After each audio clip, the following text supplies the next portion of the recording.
नमस्कार मित्रों, स्वागत करते हैं एक बार फिर से हम आपके अपने YouTube चैनल कवि क्लासेस में। आज हम लोग बहुत इंपॉर्टेंट सेशन आप लोग के लिए लेके आ रहे हैं, तो वीडियो को पूरा अंत तक देखिएगा। चलिए जानते हैं क्या हम लोग वीडियो में डिस्कशन करने वाले हैं।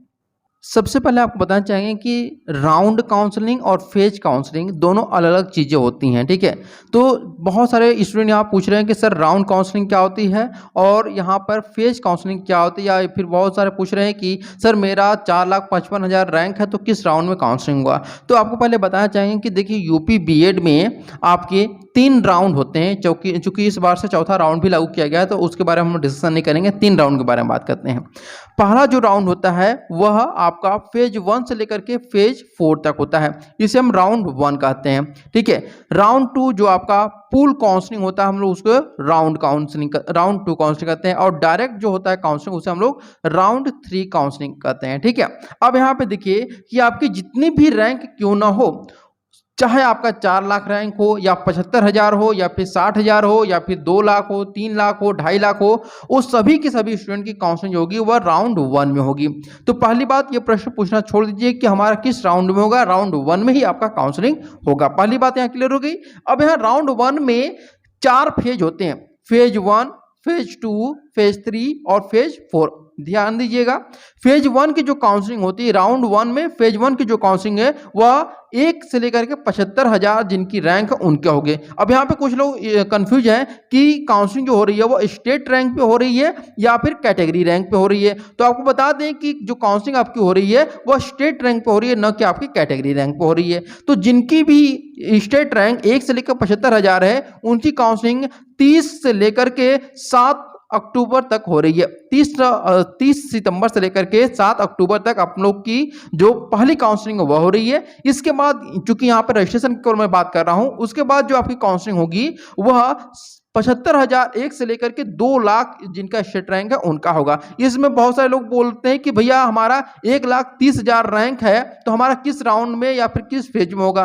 तो भाई इतना आप लोगों के पास कॉमन सेंस होना चाहिए कि अगर 75,000 1 से लेकर के 2 लाख तक कोई बीच में बोल रहा है तो उसमें जितने अंक आएंगे वो सभी अंक आपका ही स्टेट रैंक होगा। तो ये प्रश्न कतई मत पूछिएगा, क्योंकि थोड़ा सा कॉमन सेंस आप लोग भी लगा लीजिए।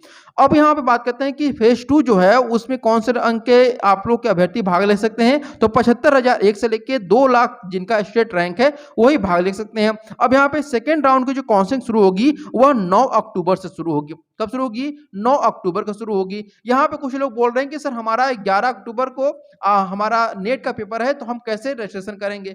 भैया रजिस्ट्रेशन करने के लिए आपके पास टाइम दिया जा रहा है, फुल टाइम दिया जा रहा है। उसमें आपको 9 से लेकर के 13 अक्टूबर तक आप लोग सेकेंड फेज की काउंसलिंग कर सकते हैं, यानी रजिस्ट्रेशन कर सकते हैं। उसके बाद आप लोग को कॉलेज चॉइस करना है। तो मेरा यही आप लोगों के राय रहेगा, सजेशन रहेगा कि जिस दिन आप लोग रजिस्ट्रेशन कर रहे हैं उसी दिन आप लोग अपना फी पेमेंट करिए, उसी दिन आप लोग अपना कॉलेज भी चॉइस कर लीजिए।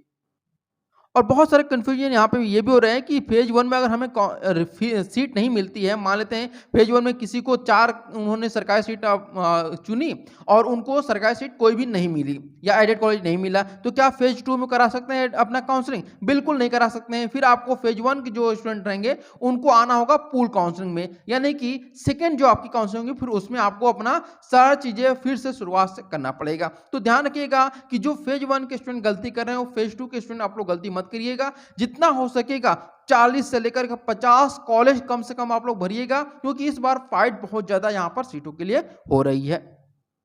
सेकेंड चीज मैं आपको बताना चाहूंगा कि जिनको भी जो भी फेज 2 में अपीयर होने वाले हैं वो ध्यान रखेंगे कि आपको क्या करना है कि अपने डॉक्यूमेंट तैयार करने हैं। डॉक्यूमेंट में क्या करना है कि अगर आप अपीयरिंग वाले स्टूडेंट हैं यानी फाइनल ईयर स्टूडेंट हैं तो आपको क्या करना है कि अपना इंटरनेट कॉपी को ले जाकर अपने कॉलेज में अपने कॉलेज से अटेस्टेड कराना। अटेस्ट का मतलब क्या होता है कि अपने प्रिंसिपल से इसको साइन और मुहर कराना है। क्योंकि कॉलेज वाले यहाँ पे साइन और मुहर नहीं कर रहे हैं तो आप सीधे चले जाइए अपने यूनिवर्सिटी, वहां पे आपको साइन और मुहर लग जाएगा और उसी को आपको अपलोड करना है। एक स्टूडेंट ऐसा भी हमसे प्रश्न पूछा कि सर हमारे कॉलेज वाले ने साइन नहीं किया तो हमने खुद ही साइन कर लिया। तो ऐसे स्टूडेंट की जो कह सकते हैं कि काउंसलिंग होगी वह रद्द हो जाएगी। आपको खुद से कोई भी चीजें वेरीफाई नहीं करना, आपको अपने कॉलेज या फिर अपनी यूनिवर्सिटी से वेरीफाई कराना है। इसके बाद ध्यान रखिएगा, जब आप लोग कॉलेज चॉइस कर लेंगे सेकंड फेज के स्टूडेंट, तो उनको यहाँ पर सीट अलॉटमेंट हो जाएगा। 15 अक्टूबर को आपको सीट अलॉटमेंट का मैसेज और आपको ईमेल आएगा कि आपको सीट कौन सा अलॉट हुआ है। तो जब आपको सीट अलॉट हो जाएगा, उसके 3 दिन के अंदर आपको अपना पूरा फी पेमेंट करना होगा। यानी आप लोग तैयार कर लीजिए 51,250 रुपये आप लोग तैयार कर लीजिए अपने मम्मी पापा से या फिर कहीं से भी आप लोग इंतजाम करके अपने अकाउंट में रख लीजिए, क्योंकि ये जो आपका पैसा कटेगा वो ऑनलाइन पैसा आपको कटेगा। बहुत सारे स्टूडेंट यहाँ पे कंफ्यूजन है कि ये पैसा कहाँ जमा होगा, तो आपको ऑनलाइन ही जमा होगा। जब आप लोग को कॉलेज अलॉट हो जाएगा तो वहाँ पे एक ऑप्शन शो करेगा कि आपको यहाँ पर फी पेमेंट का ऑप्शन शो करेगा, और उस ऑप्शन पे क्लिक करके अपना फी पेमेंट आप लोग डेबिट कार्ड से कर सकते हैं। उम्मीद करते हैं आप कोई भी कंफ्यूजन सेकंड फेज वाले स्टूडेंट का नहीं होगा। पुनः दोहराना चाहता हूं कि फेज 2 में वही स्टूडेंट भाग ले सकते हैं जो कि 75,001 से लेकर 2 लाख तक रैंक होंगे। 2 लाख से एबव जो रैंक होंगे उनका फेज 3 में, उनको बाद में हम बात करेंगे। तो अभी 75,000 से लेकर के 2 लाख तक जिनका रैंक है वो अपना तैयारी सब कुछ कर लें, क्योंकि उनकी काउंसलिंग प्रक्रिया जो होगी वह 9 अक्टूबर से शुरू होगी और उनको 15 अक्टूबर को जो आपको कॉलेज है वो अलॉट हो जाएगा। उम्मीद करते हैं आप लोगों को सारी चीज़ें क्लियर हो चुकी होंगी। अगर फिर भी कोई कंफ्यूजन हो तो आप लोग कमेंट करके हमसे पूछ भी सकते हैं, लेकिन लाइक शेयर सब्सक्राइब करना मत भूलिएगा। Thank you so much for watching this video.